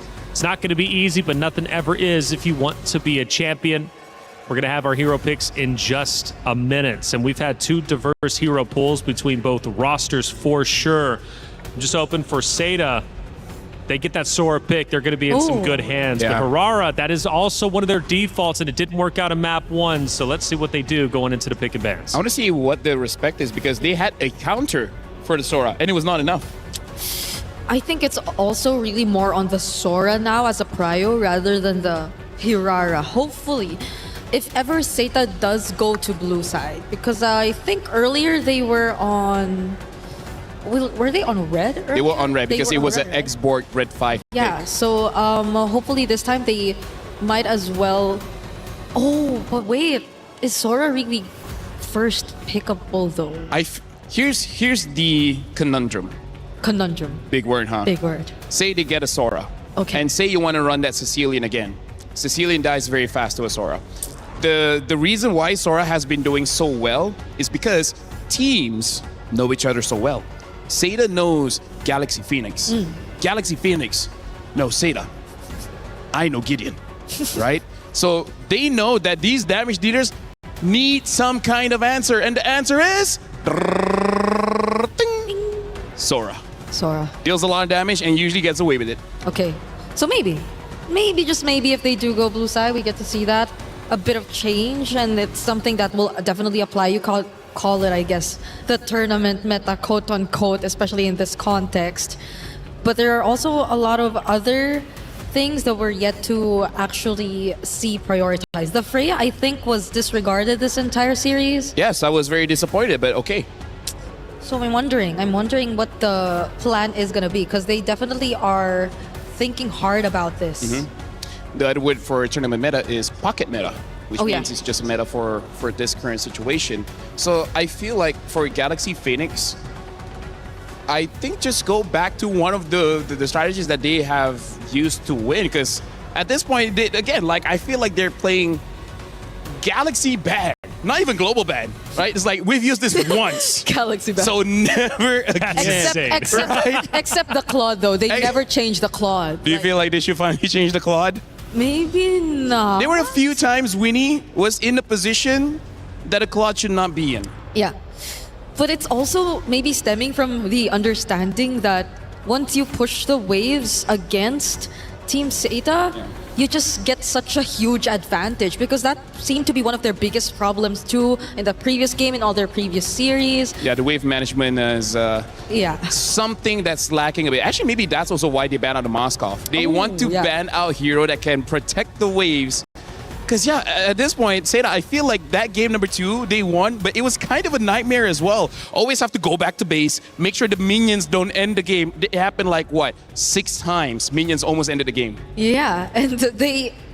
Well, I don't know if it's a good thing. They're not as reactive. Like, they're not just quick to decide They to trust send their someone base. back. They trust their minions. They trust their minions. They trust their They got base. King Bob on their side. Yeah, but at the same time, is it really the right decision at times? Because, well, it does reward them. Sometimes they kite them long enough that even GXP are not able to recall, to reset. But at most, it really puts their base HP down to a very dangerous level. Well, going back, why didn't, I mean, realistically, Galaxy Phoenix, like, close the door on SAETA during that one base push? Because even the casters were like, this was your opportunity. Push forward. Why did they break away? They were spread out. Yeah, so step 1, take out the Sicilian. The Sicilian clears the wave very fast. They don't have that guy, right? Phoveus doesn't dive. Winnie could have, but Winnie could not. Right? So that's just... Oh my gosh. Look at that. A Carmilla ban. The respect showing from Coach Ririf. Right? Carry ban as well as the Carmilla ban. By the way, ladies and gentlemen, we just jump into the draft here. SAETA is going to be blue side first pick. GXP on the second pick. Red side Flying Clouds again. Sora is nowhere seen on the ban list here. Marcel Herrera as well as Guinevere banned out by SAETA. One more ban for GXP. Yeah, the Claude is also still going to be likely an option for a GXP later on, not unless SAETA actually deny it this time. But I don't think they might want to go that route. The Belleric is also still up for SAETA. Since the Carmilla is already gone, might as well revert back to one of their picks that really worked the most. So not unless Galaxy Phoenix actually take it out here, but there are a lot that you might want to consider for the ban. Going for the Valir. I'm smelling an Akai later on. The Baksha Akai are actually still up. Actually, yes, Yeah. Baxia. Never mind, Baxia. Baxia is a better pick here. Yeah. So SAETA, it's up to them now.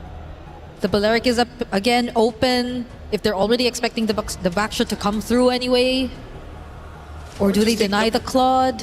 Just honestly thinking the Baxia away would not be a bad idea, but That it does too. seem that they want to play something more chaotic in the jungle, right? Something that can potentially counter whatever GXP has, especially with that Valir ban. You kind of know that Galaxy Phoenix will have a tank.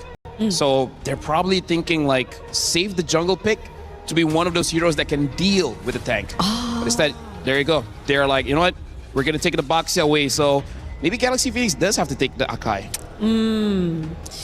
If they are forced to take the Akai... I mean, they can take it later. Or, you know, Barat's Matilda, if they have that. Matilda is actually open. Up, Sora. So, Uh-oh. do they win? Uh-oh, that's based off of history, I would think so.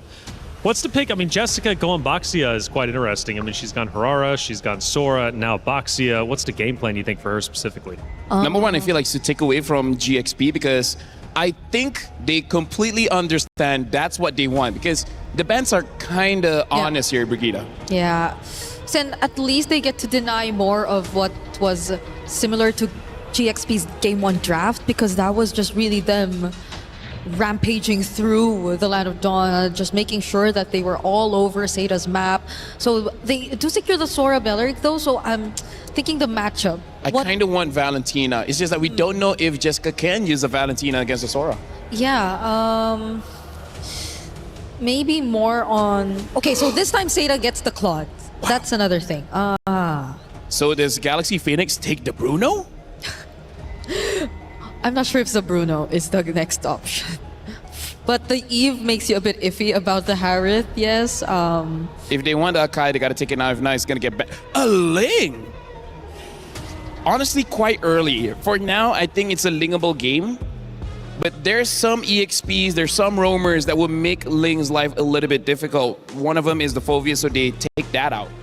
Yeah, it's a very aggressive start for Galaxy Phoenix to go for the Ling and the Sora together. Well, they do get to take out some of the counters, however, but... By the way, for SAETA specifically, this is the first time they've ran Boxia, Claude, and Eve. Those three have not been used in the previous two maps that we have seen just before on Flying Clouds. So they're going for something totally different and fresh. Oh, they banned out the Bruno. Yeah. Hey, even they're like, hey, I know how strong a Bruno is going up against a Claude. There's still counters. There's still the Leslie. There's still the Clint. Wait. Oh, yeah, the carry's banned. Yes. Thank you for interrupting. Anyways, I'm just kidding. It looks like SAETA, they're just going for the default, what's the best hero in the meta right now, right? So they've done the cheese, and they think that Galaxy Phoenix might be expecting that, so we go the other way around and go for the most obvious ones. Unless somehow the last two picks really turn the entire draft around. Yeah. Like, I don't know, a Kufra maybe? I mean, you guys have seen it once. Yeah. Yeah. And against a Ling, maybe, but I don't think it's going to complement the draft as much. Like, you don't really get to see really pick-off-centric heroes just yet for SAETA. There's a lot of damage you could expect from the Claude, but that's going to come in later on. Just stopping the Ling, if that's going to be the mindset for SAETA, maybe, but... Let's see for now. Galaxy Phoenix have to yet pick up their mid lane as well as their gold lane. This is the first time they're not going to be on a Claude. Moskov is not bad, also an option. But if they just want a direct counter, having a burst heavy hero like Clint or Leslie would help. But if that's the option, maybe they'll pick it up later. For now, Brig, I gotta say, in MWI, there's not a lot of lockdown heroes to really deal with picks like the Ling. So maybe they just go for pure tankiness, right? Something like the Rizzler might be okay. And then in terms of the roam, the Atlas is still open. Oh yeah, honestly. I really wanted to see a pushing gold lane for Galaxy Phoenix. However, they stick with the Harith, so they might just want to take on team fight before those, or rather than the likes of the Moskov. SAETA now, again, you mentioned the Atlas. Yes, it is going to be available. Anything that can just really interrupt the Harith from freely using the Zaman Force, and maybe the dashes from the Ling, since the Phoveus is also out. The Gatot is actually still there too, but they go for the high loss, a quick stun.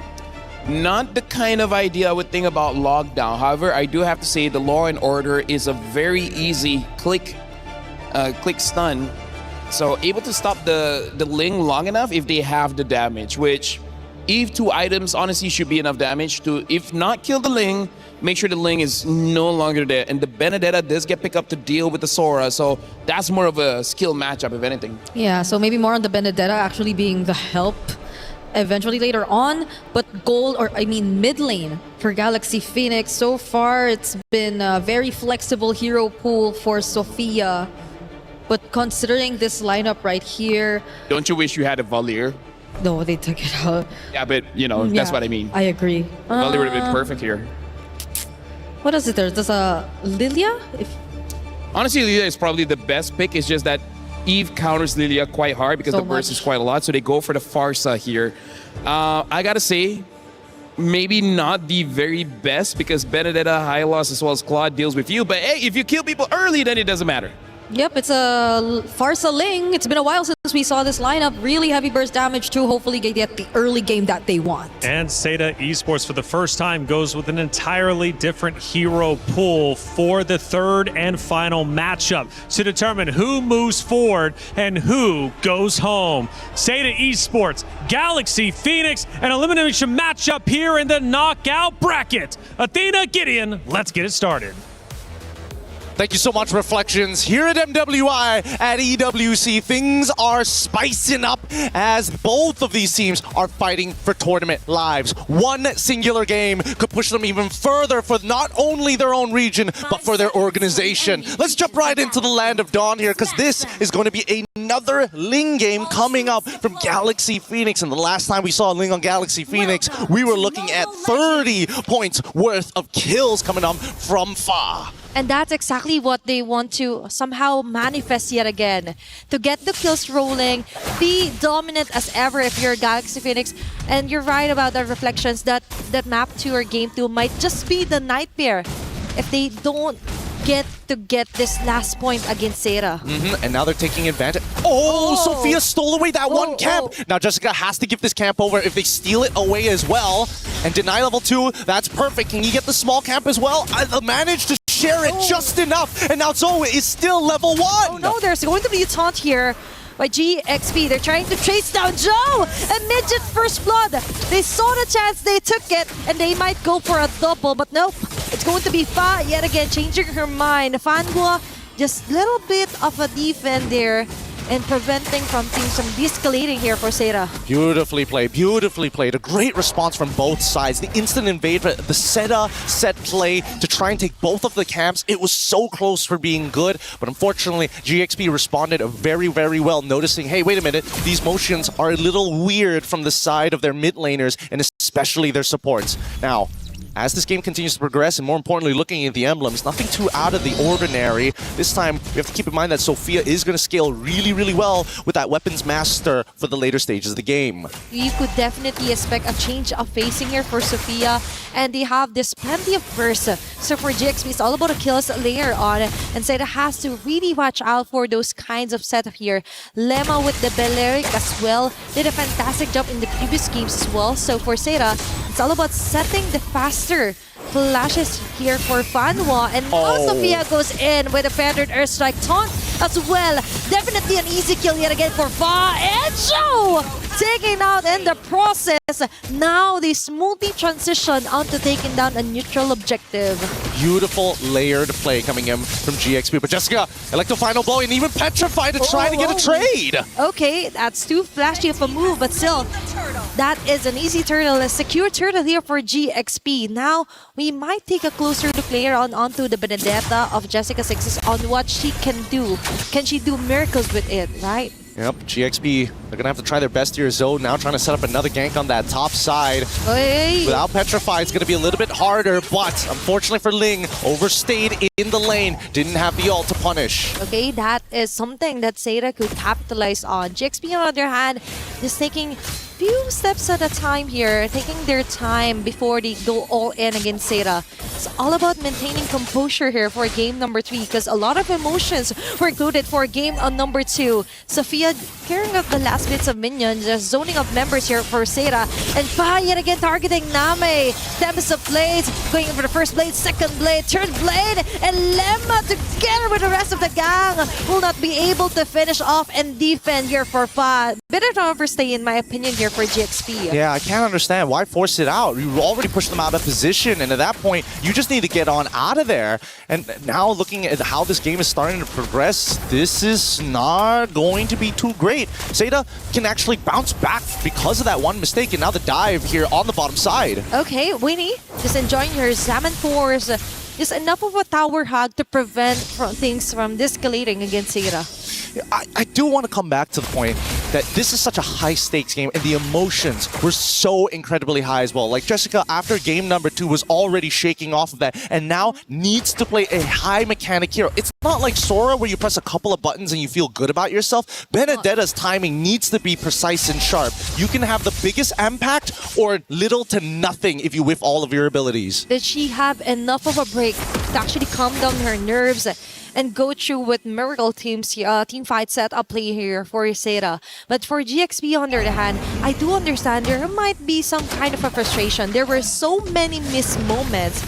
And for game number 2, it's now or never. There's no more turning back, no more lower bracket can line up. But now for SAETA, they focus fire onto the objective, laying onto the front line, targeting Zoe, forcing out the transformation here, while Name plans in the RWM. Most of the GXP members here just try and take their time before they go all in with a feathered Ursak. Link with a follow-up with Lema as well.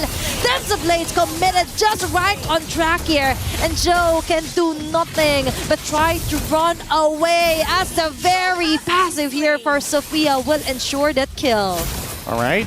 Pretty interesting. There was a couple of moments there. I was thinking whether Ling wants to weave in some auto attacks onto the Hylos to build up some charge. Maybe could have turned that around a little bit sooner, but even so, they can't win this per se. They don't have Retribution. Jessica on the chase against Fa might actually get him, but there's no Petrify. Okay, she's risking the risk again. Oh, but I like the findable. She has to run away, but Sati though, she runs into Winnie with the rest of the gang giving up their all. It's an immediate alternative and intervention here for GXP. I think GXP is starting to lose composure here, right? The strength of their bond is there. They've got the mechanics, but they don't seem to be talking to each other as much as they need to be. We need to see that teamwork actually come through to get these clean styles of play that we expect from them. SAETA, on the other hand, now, despite it being a 2.5K, SAETA still has a great opportunity of actually turning this around.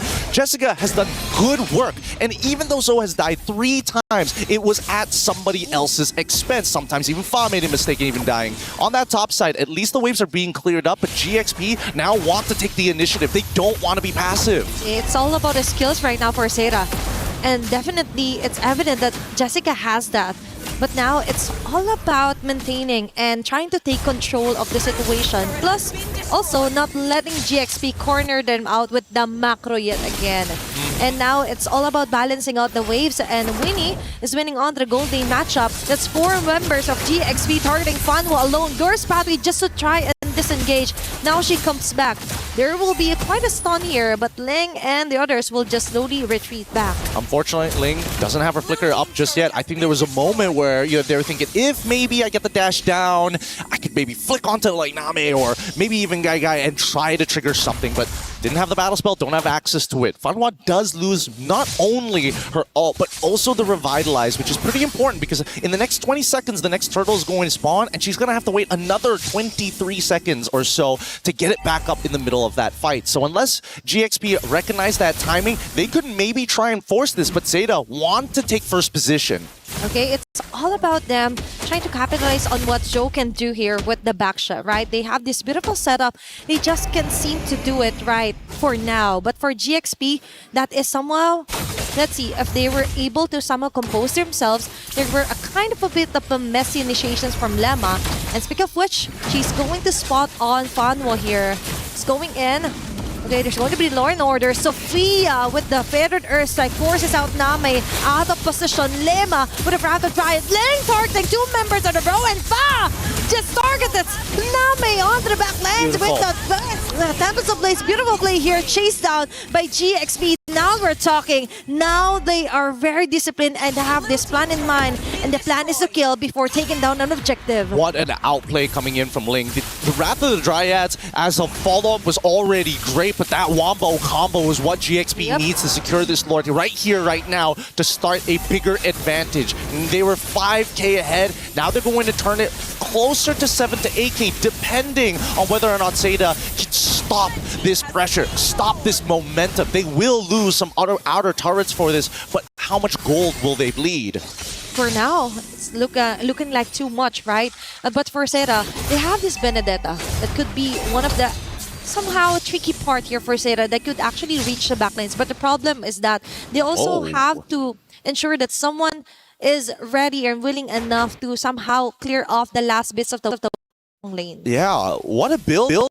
Hyper burst build. Haven't seen this in a long while, as a matter of fact. Heptacy's on top of the endless battle, making sure that if Jessica does find that backline access and able to close the distance, they might be able to one-shot target. But the ones closing the distance are GXP with Ling yet again. in with a miracle SAETA winning and able to get those chrono dashes, the synchrovisions in. Now they punch in from the air. Fa goes in with a perfect timing. Taps some blades, getting all of those blades, eliminating 4 members. It's just Jessica6 is remaining to defend for their base. Holy shields will be popping off bottom and even onto the mid lane. GXP has their eyes on their prize. Clear the wave. They want to clear off the wave. They want to ensure a victory, and Jessica6 has the proper kits to actually prevent GXP from actually ending up this game number 3. And that's a good thing about Benedetta actually building a lot of damage. It's moments like this, yes, I can actually deal with the waves more effectively rather than having to wait for my War Axe to give me the stats over time. I can clear it right now. And that's what SAETA needs. Instant impact. GXP on the opposite side, they can take their time a little bit because they're still waiting for the big ultimates from the side of SAETA. The RWM, maybe even the Glorious Pathway. But notice that they're putting a lot of their attention onto Zoe and Fanhua. Without that front line, you can tell that SAETA kind of lose direction of who really is the anchor of the team. And keep in mind, it should be Name. And so far, Name is having a really hard time landing those beautiful boxes where she could catch most of the members for GXP. Sophia is actually doing a stellar job. In contrast with her feathered airstrikes, really right on cue, hitting the right marks, plus an additional finishing move from Fa, right? All she needs to do is come at the later time, finish off, get those skills running, and for GXP, it's kind of going more smoothly compared to what happened onto game number 2.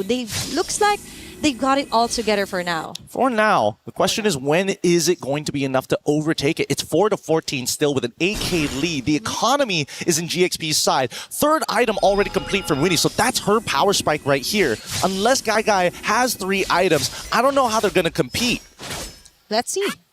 Because for now, the action is, or maybe the plan is just to survive for now and just let Guy get last bits of a minion and try to buy enough time for their items to slowly catch up from GXP. They've managed to do that from game number 2, but for now, it's all up to Jessica6 also to pull off some insane backline maneuvers against GXP to try and shut down most of the damages coming here from Winnie or either Sophia. Oh, this is interesting. SAETA wanted to deny information. They end up showing down on bot side, and instantly GXP decide to rush it. Good informational play here from the side of GXP. And I think that SAETA, they also recognize that this is not exactly the most contestable position. They don't want to group up against GXP. There's just way too many things going on with their composition. Lots of AoE CC, lots of way to finish them off, lots of way to hurt them before they get into the fight. So it's better, in SAETA's mind, hey, GXP, you come to us rather than the other way around. Yep, it will save them a lot of time and a lot of heavy mistakes, if ever.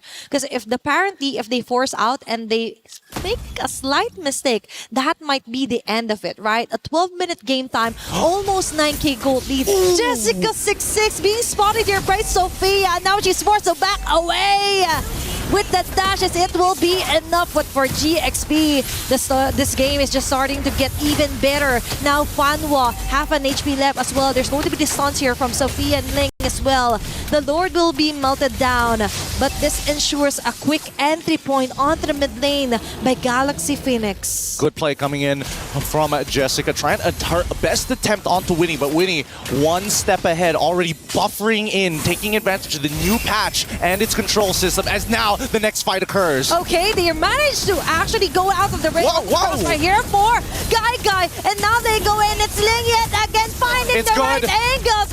Now they're risking it all with the RWM, but Fa, with a Tempest of, they will be able to finish off 2 members, making it 3, a triple kill for Fa! 4 of them already low, put down to 20 or 10%, and yet Fa somehow taking turret aggro manages to survive through all the pain. It's not over just yet. Another feathered airstrike this is the endgame scenario. It looks like Galaxy Phoenix is willing to risk it all, years in the making, and they want to take this game. But Jessica6 and together with Joe, they want to extend this one, but Fa and the others just want today this game to end it to their favor, and they will successfully do so. It's Galaxy Phoenix taking on the win.